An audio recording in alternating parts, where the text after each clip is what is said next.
정치구구단 두 분과 이야기 나눠보도록 하겠습니다. 김영준 명지대 교수, 최창렬 용인대 교수 나와 계십니다. 어서 오십시오. 네, 어서 오십시오. 두 분과 먼저 이야기 나눌 첫 번째 주제는 자유한국당 김병준 비대위원장 관련 소식입니다. 김병준 자유한국당 비대위원장 노무현 정부 당시 청와대에서 정책실장으로 일을 했었고요. 교육부총리로 임명된 적도 있었습니다. 노무현 전 대통령과 가까웠던 인사인데 자유한국당 비대위원장이 돼서 노무현 전 대통령의 묘역을 찾았습니다. 한국당 비대위원장으로 이렇게 봉함할 오셨는데 소감이 좀 어떠신지? 소감이요? 우리 국민 모두가 또 말하자면 정말 다 함께 새로운 세상을 좀 만들어갔으면 좋겠다라는 그런 생각을 해봤습니다. 모두 함께 다 잘 사는 나라라고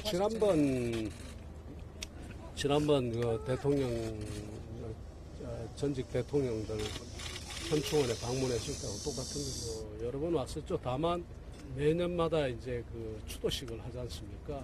추도식에는 내가 첫째, 두 번째는 왔는데 그 다음부터는 기억하시는지 모르겠습니다만 나는 참석 안 한다 라고 이야기를 하고 안 왔었죠. 네, 김병준 비대위원장의 봉하마을 참배. 기자들이 상당히 많은 관심을 나타냈던 것 같아요. 25일 날 이제 비대위원장 업무를 시작할 때 처음 갔던 곳이 이제 이승만, 박정희, 김영삼, 김대중 전 대통령 묘역이었잖아요. 참배를 했는데 일단 뭐 그런 맥락에서 이제 봉하마을을 갔습니다만 한국당 비대위원장 자격으로 갔기 때문에 이제 질문이 많은 거겠죠. 거기 쓴 얘기도 지난번에 25일 날 갔던 말하고 똑같아요. 함께 모두 잘 사는 나라로 하자 이런 얘기인데 일단 문제는 그겁니다. 봉하마을에 가서 노무현 정신을 살리겠다라고 얘기하는데 기자들 이제 궁금증은 여전히 노무현 정부의 문재인 정부의 각을 세우고 있기 때문에 그럼 문재인 정부는 노무현 정신을 계승한다고 공식적으로 얘기를 하고 있는 상황에서 노무현 정신을 계승한다고 해서 문재인 정부의 각을 세우니까 이걸 어떻게 봐야 되냐 뭐 이런 질문이 있을 수가 있습니다. 근데 일단 중요한 거는 비대위원장으로 김병준 위원장을 영입할 때 일단 참여정부 출신이고 참여정부 때 뭐 잠깐이긴 했습니다만 교육부총리까지 역임하지 않았습니까? 그런 점 때문에 오히려 영입을 했다고 보이기 때문에 저런 어떤 행보는 저는 의미가 있다고 봐요. 어떤 통합이라든지 그리고 뭔가 지금 김병준 위원장이 내세우고 있는 가치 재정립 한국당에 뭔가 어쨌든 수구적인 극우적인 이미지 이런 것들 탈피한다는 의미에서 대통합 그리고 같이 잘 사는 나라라는 측면에서 볼 때는 비대위원장으로서 괜찮은 행보라고 생각합니다. 예, 친노 인사, 자유한국당 내부에서 김문수 전 경기지사 같은 경우는 김병준 비대위원장의 봉하마을 참배 이런 것과 관련해서 상당히 불편한 기색을 나타내고 있거든요. 혹시 친노 인사가 자유한국당을 점령하러 온 것 아니냐 이런 시각으로 바라보는 사람들도 있는 것 같은데. 뭐 전직 대통령을 참배하는 거는 뭐 바람직한 거죠. 김병준 비대위원장의 또 과거 경력이 그렇습니다. 예. 그런데 제가 보는 거는 김병준 비대위원장은 노무현 정신에 입각한 보수 혁신의 길을 걷겠다는 거를 분명히 한 거예요. 근데 문제는 뭐냐면 그 노무현 정부 참여정부가요 2003년서부터 2008년 2월 24일 5년 동안 대한민국을 국정 운영을 담당했었는데 2008년 2월 20일 날 당시 김병준 그때는 저거였었어요. 정책기획위원장의 자격으로 참여정부 5년 정책 보고서를 발간했습니다. 근데 그 제목이 뭐였었냐면 통합과 혁신이라는 그것을 내세웠었어요. 그러니까 참여정부는 혁신하고 통합한다라고 한다는 걸 내세웠었는데 정책 곳곳에 통합과 혁신이 숨어들었다는 것을 얘기를 하고 있지만 저는 김병준 비대위원장이 저렇게 그 노무현 전 대통령의 그를 참배하는 거를 제외하고 나머지에서는 굉장히 이중적인 모습을 많이 보이고 있어요. 그러니까 이게 가치가 충돌한다는 것이죠. 그러니까 노무현 정부 때 가장 정책적인 측면에서 볼 때는 큰 정부 역할에 의한 어떤 면에서 보면 지금 김병준 비대위원장이 얘기하는 국가주의 정책을 많이 폈었던 거라고 우리가 평가를 하고 있었는데 본인은 국가주의를 지금 반대를 하면서 벼랑간 시장주의를 강조를 하다 보니까 기존에 있는 보수 재가치 정립을 한다면서 한쪽으로 또 시장주의를 강조하니까 이게 굉장히 혼돈을 가져올 수 있는 부분들은 여전히 남아있다라는 말씀을 먼저 드리고 싶습니다. 예, 그 부분은 잠시 뒤에 국가주의와 관련된 김병준 위원장 이야기는 잠시 뒤에 저희가 좀 비교를 해보도록 하겠습니다. 김병준 비대위원장 방명록에 어떤 걸 썼는지 한번 볼까요? 이 봉하마을 찾았을 때 또 국립현충원 찾았을 때 방명록에 어떤 걸 썼는지 한번 보시죠. 지금 사람 사는 세상이면은 봉하마을에서 방명록에 김병준 비대위원장이 글씨를 쓰는 모습 시청자 여러분 보고 계십니다. 모두 다 함께 잘 사는 나라. 모두 다 함께 잘 사는 나라. 노무현 전 대통령의 뜻을 그대로 이어받았다 이렇게 볼 수가 있을까요? 어떨까요? 저 말 속에는 일단 진영 논리에서 좀 벗어나자라는 의미가 담겨 있는 모두라는 것 말, 같아요. 다 모두라는 함께라는 말씀. 말. 우리 정치가 유난히 이 진영 대결이랄까 이념 논쟁이 심하잖아요. 여러 가지 원인이 있겠습니다만 안보에 관련된 것 때문에 그런 원인이 크다고 보는데 바로 그러한 것들을 의미 있게 지적한 것 같아요. 기본적으로 가치의 재정립을 하자 한국당에 이런 얘기를 계속 하고 있고 혁신하자. 지금 비대위원회의 이름이 혁신비대위원회지 않습니까? 예. 그러면서 볼 때 여건 야건 뭐 야당으로서는 여당을 당연히 견제하고 비판해야 되는데 그런 어떤 진영 논리에서 벗어나서 새로운 가치를 재정립하면서 뭔가 통합으로 하자라는 의미를 담은 얘기를 쓴 거라고 생각이 됩니다. 국립현충원 가서도 똑같은 똑같은 걸 썼습니다. 글씨를 썼군요. 모두 다 함께 잘 사는 나라 7월 25일에 혁신자는 좀 빼고 있습니다. 김병준 위원장이 비상대책위원장이라고만 글을 쓰네요. 그죠? 지금 화면에도 혁신자는 뺐습니다. 비상대책위원회 위원장이라고만 얘기를 하고 있고요. 봉하마을 김병준 위원장이 찾았을 때 또 기자들이 관심을 가졌던 대목은 권양숙 여사와 만나서 어떤 얘기를 주고받았느냐 하는 부분이었는데요. 이 부분에 대해서 기자들의 질문 받고 김병준 위원장은 이렇게 이야기를 했습니다. 오늘 뭐 정치적인 이야기나 뭐 그런 건 없고 뭐 중국 갔다 오신 이야기 듣고 뭐 한국당 일을 따로 하시니 좀 열심히 잘 하라고 전혀 없었습니다. 전혀 없었고 우리 여사님하고 뭐 여사님이 정치를 그렇게 다 따라잡고 계신 것도 아니니까 그냥 뭐 아이 키운 이야기, 손자 손 이야기. 140만 달러 관련해서 검찰에 형사 고소 고발했던 거를 처리하신다던가. 그건 제가 함부로 대답할 문제는 아니죠. 하신 분들이 있으니까. 그래서 그 이야기는 지금 제가 드릴 이야기가 못 됩니다. 네, 이 이야기에 덧붙여서 김병준 위원장 이야기 하나 더 여러분께 들려드리고 이야기를 이어가도록 하겠습니다. 조금 전에 말씀드린 것처럼 봉하마을 굳이 가야 하느냐 자유한국당 비상대책위원장이 이런 당내 비판의 목소리에 대한 김병준 위원장의 생각입니다. 국내에서는 오늘 선배에 대해서 비판의 목소리도 나오는데 어떻게 보세요? 뭐 충분히 나올 수 있다고 생각합니다. 그러나 결국은 우리 사회가 뭐 어쨌든 통합을 향해서 가야 되고 또 그다음에 힘을 모아서 또 우리 또 국가를 새롭게 해 나가야 될 그런 상황이니까 그런 점에서 이해를 해주셨으면 합니다. 권양숙 여사와 자유한국당 사이의 형사 고발 서로 오간 부분이 있는데 김병준 위원장 그건 내가 얘기할 게 못 된다 이런 반응 보이고 있네요. 그것은 뭐 적절하지 않죠. 그 법적인 문제를 너무 자꾸만 정치적인 영역으로 끌고 들어간다는 것은 현 상황 속에서는 좀 부적절하다고 보는데요. 저는 지금 김병준 비대위원장이 쓴 글을 보면요. 예. 모두 다 함께 잘 사는 나라. 이거를 지금 진영의 논리에서 벗어나자고 최 교수님 말씀을 하셨지만 저는 어떻게 해석을 했냐면 그동안 보수는 가진 자와 기득권만이 잘 사는 나라에 썼었다. 이것을 개혁을 해서 정말 특권과 차별 없는 나라 그리고 불평등과 양극화를 해소하겠다라고 하는 자기 나름대로 보수 혁신의 마음을 담았다고 봐요. 근데 그것을 실현시킬 수 있느냐 없느냐 그 능력의 문제와 그 차후의 행보에 대해서는 아주 별개적인 문제지만 여하튼 간에 보수 혁신을 하겠다고 비대위원장을 맡은 만큼 그것이 추구하는 결국 가치라는 것은 모두가 다 함께 잘 사는 나라는 거꾸로 얘기하면 그동안 보수가 못했던 것을 어쨌든 간에 혁신을 통해서 담아내겠다라고 하는 의지 표현이라고 볼 수는 있는 것인데 이것이 이제 문제는 뭐냐면 얼마만큼 자신이 몸담고 있는 자유한국당에서 공감대를 이끌어내고 더 나아가서 국민들이 생각할 때 이것이 일시의 뭐 정치적인 하나 이벤트가 아니라 진정성이 얼마큼 묻어나느냐 이제 이런 것을 가지고 평가를 해봐야 되는데 뭐 비대위원회 그 인선 문제라든지요 아니면 지금 기무사 개헌 문건에 관련된 논평이라든지 또 이런 것들을 가지고 평가를 할 때 보면은 과연 보수 혁신을 좀 하려고 하는 의지가 이렇게 강한 것인가에 대해서 조금 의문은 좀 남아있다고 저는 개인적으로 판단을 합니다. 예, 김영준 교수님은 김병준 비대위원장에 대해서 현재까지 좀 비판적인 생각이 많으신 것 같습니다. 왜냐하면 실질적으로 혁신을 하려고 할 때 저는 어떤 관점에서 봤냐면 과연 어떤 사람들이 인선을 지금 가장 큰 문제가요. 자유한국당의 비대위원회 위원회에서 김병준 위원장 말고 다른 목소리가 나오나요?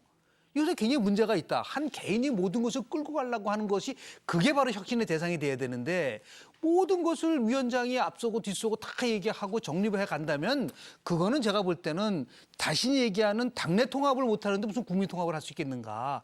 그런 면에서 봤을 때 그렇고 이번에 기무사 개헌 문건과 관련돼서 질 낮은 이건 위기 대응 매뉴얼이라는 얘기 속에 제가 깜짝 놀랐어요. 어떻게 혁신을 하겠다는 사람이 그 문건에 대한 평가를 저 정도 뺏기 못할까? 이거는 당내 물론 여론을 비판 의식을 생각해서 하는 거지만 정말 혁신을 하겠다는 분 같았으면은 저거보다는 저런 논평보다는 훨씬 더 국민의 목소리에 다가설 수 있는 그런 모습들을 좀 보여주지 않을까라는 부분하고 국가주의 정책 문제도 실은 굉장히 많은 논쟁점이 있는데 그건 나중에 하겠습니다. 네. 예, 알겠습니다. 그러면 김 교수님 말씀에 최 교수님 동의하십니까? 좀 생각이 다르십니까? 일정 부분 저는 뭐 상당히 공감을 합니다. 예. 우선 개헌 문건에 대한 김병준 위원장의 생각은 저도 놀랐어요. 지금 뭔가 혁신을 하자고 얘기하고 있고 가치를 재정립하자고 하면서 여러 가지 행보를 하고 있지 않습니까? 그래서 지난번 홍준표 전 대표 때의 한국당에 비해서는 저거 색깔로 이런 부분 많이 탈피한 것 같아요. 불과 이제 25일 날 취임했으니까 이제 일주일밖에 안 됐는데 그러면서 볼 때 저는 나름 긍정적 면이 있다고 생각해요. 가치의 통합 그리고 혁신, 기치, 가치 이런 얘기 유난히 많이 하고 있거든요. 대안적인 가치 이런 점에서는 뭔가 수구적 이미지를 탈피한다는 의미에서 비대위원장으로서 출발이 나쁘지 않다라고 생각합니다. 예. 단지 김병준 위원장 본인 스스로가 이념적으로 그리고 출신 자체가 참여정부 출신이거든요.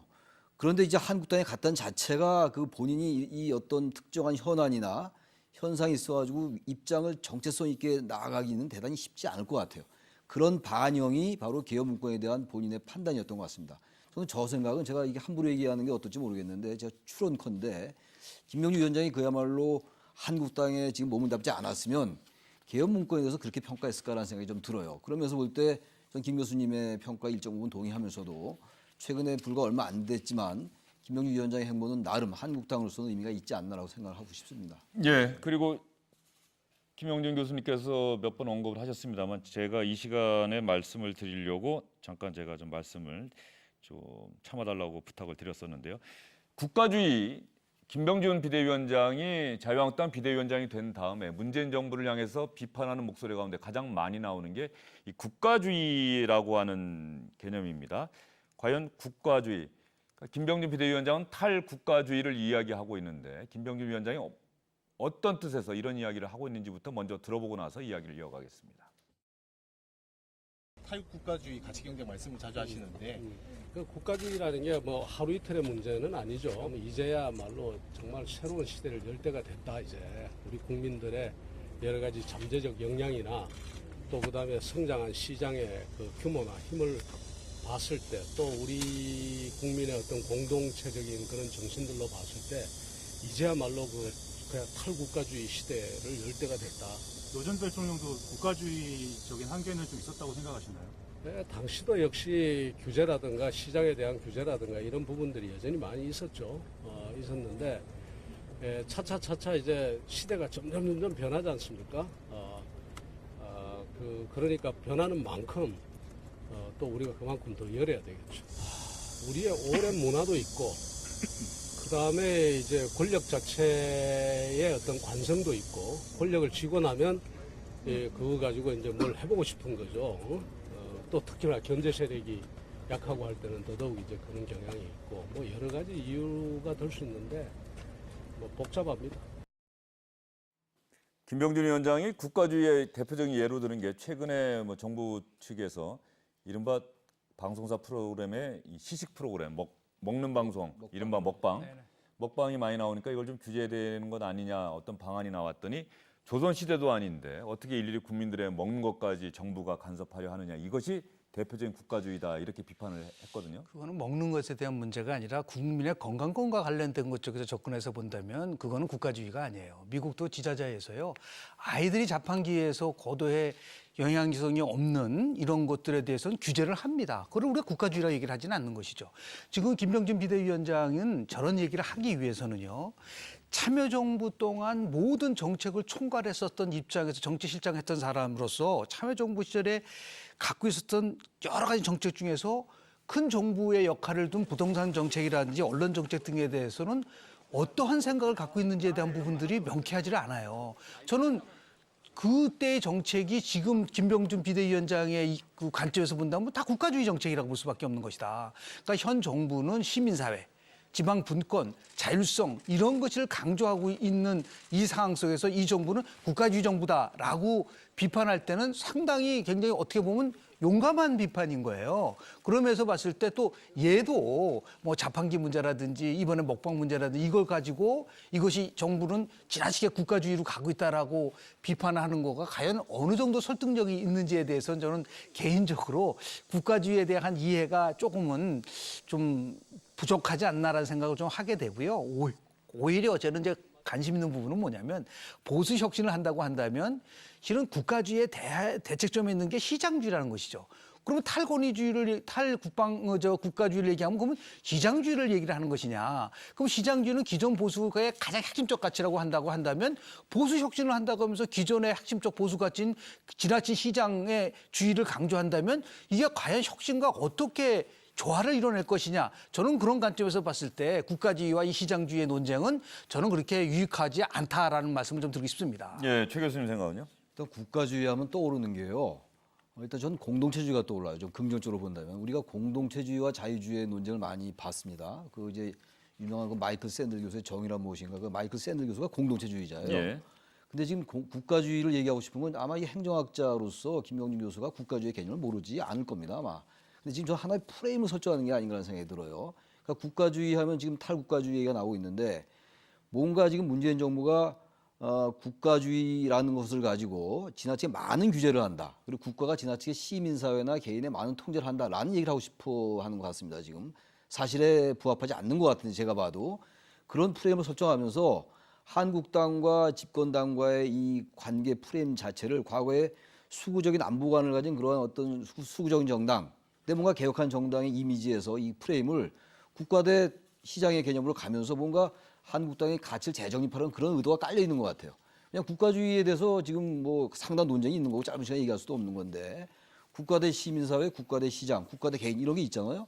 특히 개인의 인권과 개인의 자유보다는 국가의 이익을 우선한다는 게 국가주의의 가장 기본 개념인데 과연 이 정부가 국가의 이익을 우선시하느냐 개인의 이익 말고는 그렇게 보기 어려운 거 아니겠어요? 저는 그런 점에서 김병준 위원장은 상당히 의도를 가지고 접근하는 것이 아닌가 생각이 듭니다. 예, 이 부분에 대해서 정부나 민주당 쪽에서 어떤 또 반박하는 발언이 나온다고 한다면은 김병준 교수와 국가주의, 탈국가주의를 놓고 정치권에서 어떤 논쟁이 격화되고 그러면서 어떤 국민들로서는 또 하나의 판단 증거가 마련될 수도 있는 뭐 그런 긍정적인 부분도 있어 보이고 말이죠. 좀 김 교수님께서 말씀하신 그런 비판적인 부분들에 대해서 또 동의하실 수 있는 그런 목소리도 얼마든지 나올 수 있다고 보여집니다.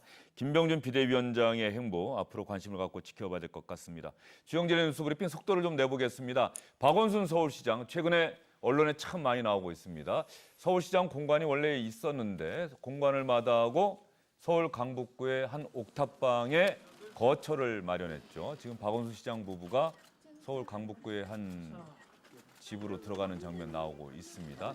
아마 민주당 박용진 의원 지역구 같더라고요. 박용진 의원도 박원순 시장이 지역구민이 됐다면서 같이 사진도 찍고 그런 모습을 페이스북에 올렸던데 옥탑방에 들어갑니다. 최 교수님 어떻게 보셨어요? 일부 언론에서 좀 비판적으로 접근하기도 하고 또 어떤 언론에서는 자신의 공약을 지키려는 모습이다 긍정적으로 평가하기도 하고 말이죠. 일단 뭐 공약상이긴 하니까 공약을 이해한다는 측면은 뭐 긍정적이죠. 근데 정치인들이 민생 행보를 많이 하지 않습니까? 뭐 한두 개가 아니잖아요. 근데 어떠한 민생 행보는 어차피 뭐 정치인들이 보여주기라는 의도가 있죠. 그걸 뭐 우리가 비판할 필요는 없는데 어떤 것들은 지나치게 보여주기로 비칠 때가 있고 보여주기임에도 불구하고 상당히 민생 행보에 진정성이 다가갈 수 있다라고 판단할 수도 있는 건데 전 저걸 맨 처음 보면서 저렇게까지 할 필요 있을까라는 생각이 솔직히 들었어요. 왜냐하면 저기 옥탑방이 다 에어컨이 없는 것도 아니거든요. 근데 아무튼 박원순 시장이 하고자 하는 건 뭔가 시민과 소통하고 시민이 이 더운데 어려운 삶을 한번 체험해 봄으로써 뭔가 정책의 발상을 얻어보자는 생각인 것 같아요. 그런 점에서 볼 때 이걸 뭐 지나치게 비판적으로 볼 필요는 없을 것 같은데 중요한 건 이런 행보에는 항상 부정평가와 긍정평가가 따릅니다. 그래서 나중에 여기서 이제 한 달 생활을 하고 난 다음에 과연 이런 이른바 이제 옥탑방 생활하거나 서민들이 어려운 동네에 대해서 어떤 구체적인 민생 정책을 내놓을 것인가 그거에 따라서 판단을 해야 되지 않을까라는 생각이 듭니다. 예. 서울시장 선거 과정에서 박원순 시장이 강북구에 들어가서 한 달을 살겠다고 약속했던 그 공약 여러분께 기억을 환기시켜드리는 차원에서 다시 한번 들려드리겠습니다. 지금 여러분 강남과 우리 강북의 차이는 굉장히 큽니다. 그래서 제가 오늘 이런 약속의 말씀을 하나 드리고자 합니다. 제가 만약에 당선이 된다면 앞으로 한 달을 강북구에서 집을 옮겨서 강북에서 제가 살겠습니다. 그래서 직접 제가 걸어다니면서 출퇴근하면서 주민들의 목소리를 듣고 그래서 그 문제를 몽땅 해결하겠습니다, 여러분. 네, 김 교수님 왜 어떤 뜻의 한숨을 쉬신 겁니까? 숨을 지금 들이마셨는데. 박원순 시장이 처음 나온 서울시장이라면 저 말이 맞아요.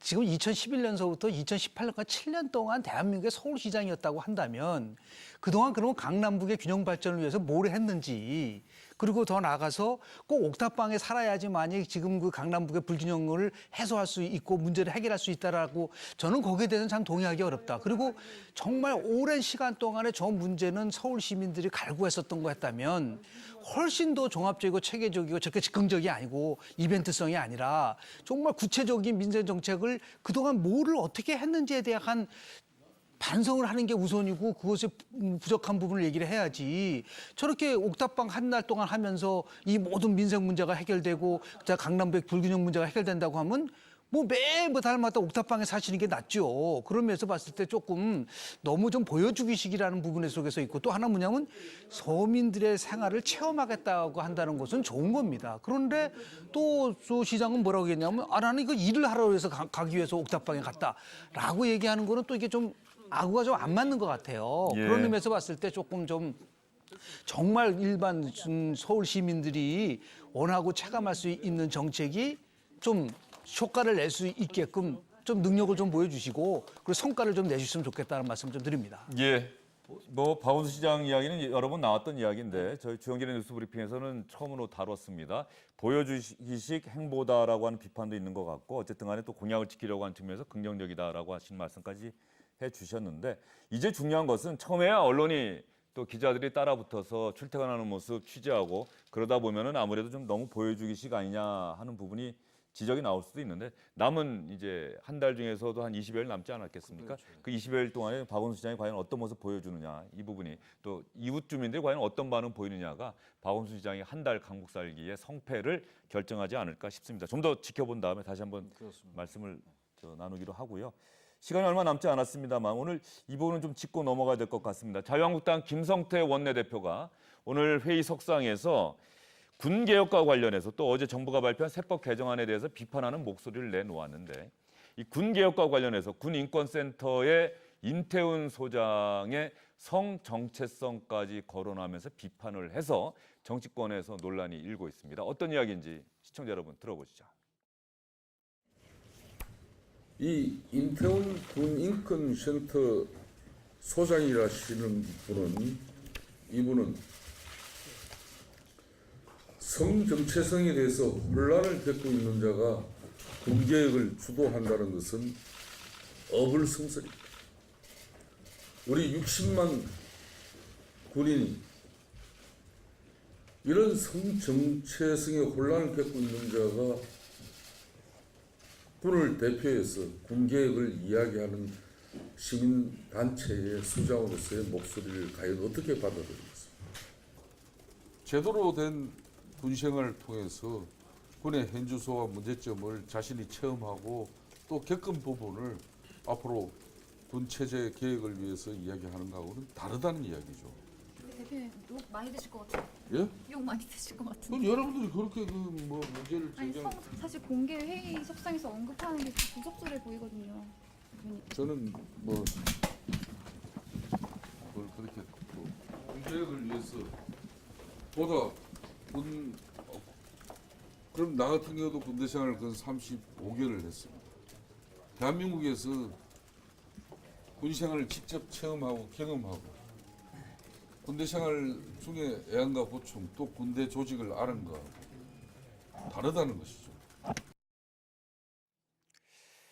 아마도 국방의 의무를 다하지 못했다라고 하는 이야기, 이왕 군개혁 이야기하려면은 국방의 의무를 다한 사람이 해야 되는 것 아니냐는 취지로 얘기하고 싶었던 것 같은데, 그럼에도 불구하고 그 군기무사 개혁, 군개혁이라고 하는 본질과 상관없이 군인권센터 임태훈 소장의 성정체성을 거론했다. 기자들도 그것 때문에 상당히 비난 많이 받을 것 같다라고 질문까지 했어요.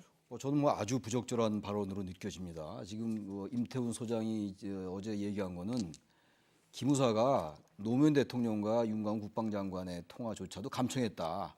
그만큼 기무사가 정치에 개입했다. 군의 정치적 중립을 훼손했다. 이런 얘기를 했던 거란 말이죠. 이것과 성정체성과 무슨 그 관계가 있는지 모르겠어요. 그리고 아까 우리 김성태 원내대표께서 35개월 군대, 저는 군대 생활 저도 34개월 했어요. 예. 근데 그 군대 생활 많이 하고 적게 하고는 중요한 것이 아니고 뭐 그건 뭐 자잘한 얘기를 하더라도 이 지금 본질은 계엄사가 아니라 기무사가 과거에 그런 일을 했다라는 것에 대한 진실 공방이 가야 되는 것이고 이거 수사하고 조사하고 엄밀하게 규명해야 된다는 말이 나와야 되는 게 원론 아니겠어요? 그게 가장 본질인데 그 말은 완전히 배제하고 빼놓고 그 개인적이 뭐 사실이냐 아닌지도 모르겠습니다만 엉뚱한 얘기를 꺼내는 건 이건 정말 본질과 맞지 않는다. 최근에 김성태 원내대표의 최근에 그 비대위를 구성한 과정 속에서 상당히 고군분투한 걸로 알고 있는데 갑자기 또 왜 이런 얘기를 하는지 모르겠어요. 저는 그래서 한국당이 모든 분이 그런 건 아닙니다만 기저의 그런 사고가 어쨌든 과거에서 많이 벗어나 있지 못하다. 그런 비판을 안 할 수가 없어요. 어떻게 지금 이 군개혁이라는 것과 또 뭐 기무사 이것과 같이 연결시켜 버리는지. 기무사 개혁이 현재 본질이거든요. 물론 국방개혁이라는 중요한 화제가 있다 하더라도요. 그리고 지금 임태훈 소장이 개인적으로 얘기하고 그러웠던 것은 폭로란 폭로인데 이걸 개인의 성정체성에 연결시킨다. 이건 도저히 좀 받아들이기 어렵습니다. 저 개인적으로. 예. 김 교수님 생각은 어떠세요? 같습니다. 뭐 본질이 무엇이냐라는 것이죠. 성전체성을 느끼는 분들은 어떻게 보면 사회적 약자일 수도 있고요. 사회적 약자를 위해서 노력하고 개혁하고 혁신한다는 거는 저는 진보와 보수 모두가 해야 할 가치라고 보고 있는 면인데 지금 가장 큰 문제는 어떻게 하면은 군대를 개혁해서 정말 군에 있어서의 인권이 보장되고 그리고 과거에 이런 경우도 있었어요. 노무현 대통령이 군대 갔다 오면 3년 썩는다는 말을 했을 때 굉장히 많은 비판을 받은 적이 있었습니다. 근데 그거는 이제 과거 시대고 이제는 군대에 가서 정말 그 모두가 병역 의무를 다하는 이런 것 속에서 올 수 있는 일탈과 왜곡과 이것을 어떻게 바꿔나가냐는 것이 핵심적 사항이지 다만 이게 뭐 근무 기간을 얼마를 할 것이냐, 장성수를 얼마나 줄일 것이냐 이런 것들도 어떤 면에서 보면 본질과 조금 벗어난 부분들이 있는데 가장 핵심은 군을 개혁해서 정말 강하고 책임지고 자주한 국방을 만들어 가느냐에 우리가 모든 논쟁이 초점이 맞춰져야지 이렇게 지역적인 문제를 가지고 또 전혀 본질과 다른 문제를 가지고 접근하게 되면은 이게 뭐 상당히 나름대로 불필요한 논쟁이 쌓일 가능성이 굉장히 높다라는 말씀을 좀 드립니다. 예. 김성태 원내대표가 기자들하고 오찬하는 자리에서도 어제 텔레비전 뉴스를 봤는데 임태훈 소장이 화장을 많이 했더라. 또 이런 얘기를 계속해요. 군개혁 이야기하려면 군대 갔다 온 사람이 해야 되는 것 아니냐라는 이야기를 했는데 그 얘기를 했으면 될 거를 그렇습니다. 굳이 왜 성정체성 문제까지 했는지 이 부분에 대해서는 지금 임태훈 소장이 지금 이 시각 국회에서 김성태 원내대표의 주장에 반박하는 그런 기자회견을 하고 있다고 합니다. 주영진의 뉴스 브리핑이 끝나기 전에 임태훈 소장의 이야기가 들어온다면 여러분께 들려드리겠습니다. 정의당에서는 김성태 원내대표의 이 발언에 대해서 치졸한 비난이다. 이렇게 김성태 원내대표를 비난하고 있습니다. 두 분간 여기서 인사드릴게요. 오늘 수고 많으셨습니다.